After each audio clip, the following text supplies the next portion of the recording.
So I'm here in Kiel on my way to demonstrate against lithium mines. Lithium is used in a lot of renewable energy production systems, but it's finite. And so many companies are exploiting land and communities across the world to dig up this new energy. Now, why would I be protesting against renewable energy? You might be thinking, well, there's good kinds of mining and there are bad kinds. And right now our neoliberal system is taking the bad kinds to the fucking new level and absolutely wiping out people in a kind of neo-colonial way, destroying communities and taking indigenous land. This is what we're here to demonstrate against. It's not against renewables, it's total. We fucking need them to survive, but it's against the constant mindset of growth that's going to destroy land and destroy the nature that we're here to protect. You know, mining can be done in a good way. There are clear methods, you know, don't take people's indigenous land, don't destroy whole ancient forests whilst you're doing it, don't create open wounds in the land that are never going to heal for future animal species. It's so critical and yet being lost. Why? Because capital and profit is just taking wherever it can get the most lithium, the most deposits, wherever that is, whether it's on a community's land or not, doesn't matter.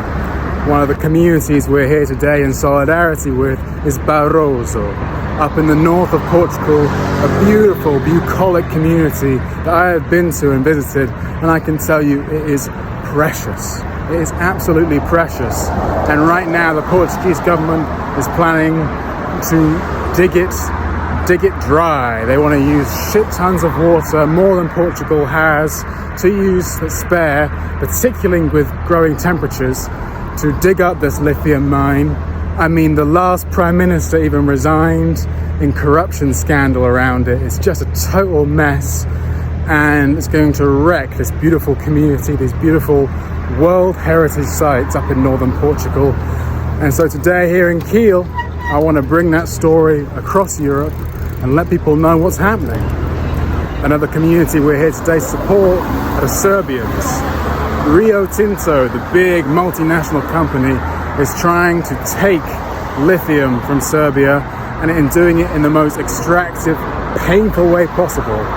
And you know what's happened? People have rebelled. They've said this isn't the right way to pave the path of humanity's survival. We need to do it right. We need to do it together as a community, not dictated by how some multinational corporation says that green energy is going to work. And so they rebelled. You know, tens of thousands, even 100,000 people got onto the motorways and they disrupted and they blocked until Serbia gave in. The government gave in to the people. Now this is absolutely crucial for working out how we're going to resist these mining projects across the world. We need people-powered resistance. Just a few weeks ago, those Serbians were back out. You know, the government is wavering. It's saying, wow, we won't let it happen, but it's not giving anything definite. So what do? They don't take no for an answer. They sit on the rail tracks in Serbia and hold out the national flag, because you know what? Stopping a destructive mine is actually a national duty. It's a patriotic thing to do for your country, to try and protect it. So we can't let our movement be co-opted by these powers that want to turn renewable, beautiful energy into some corrupting, toxic project that's going to continue to destroy nature, the thing that can really save us from climate collapse, if well protected. Instead, they just wreck it over and over again.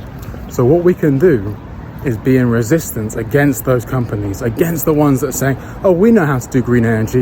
In fact, don't worry, because we've done fossil fuels before. We're perfect for doing green energy now. We've done gold, we've done diamonds. These guys are scumbags. They're absolutely not the ones to trust with the future going forward. Instead, we need ordinary people to rise up, to create assemblies, ordinary community assemblies that decide together on how we want the path forward to be. And across the world, they are bringing great solutions. So this toxic process of destroying communities, of destroying land just for profits, whether they be lithium or oil or diamonds. We call that extractivism. It's extractivism because it's taking more than it needs. It's taking, in a sense, the profit over people. And so we're here to demonstrate against extractivism, to point it out across the world and go, no, this isn't the right way to do this. We understand the needs and we need to find better ways of doing it. Endless cars, man. Every city I come to, cars, cruise ships, all of this stuff on the mass scale that it's on right now, it's absolutely wrecking our planet. Pains me to see it on full display, just pumping out gas everywhere I go. And we're also here today to just try and imagine that new world. What would a car-free city actually look like? What would it feel like? What would it sound like?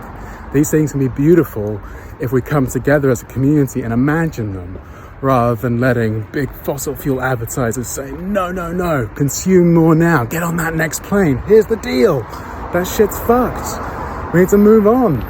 We need to build back better. We need to salvage what we can of this beautiful world whilst we still can. Brilliant to also see some of the work here from Scientist Rebellion, showing how Schleswig-Holstein, the area around Kiel, is going to go from looking like this to this, with sea level rise, meters coming in over the next decades, absolutely terrorizing what land they have. Arriving at the demo, I heard stories of Serbians being sent death threats and a new manifesto for change. You can listen to my full speech at robinborman.com.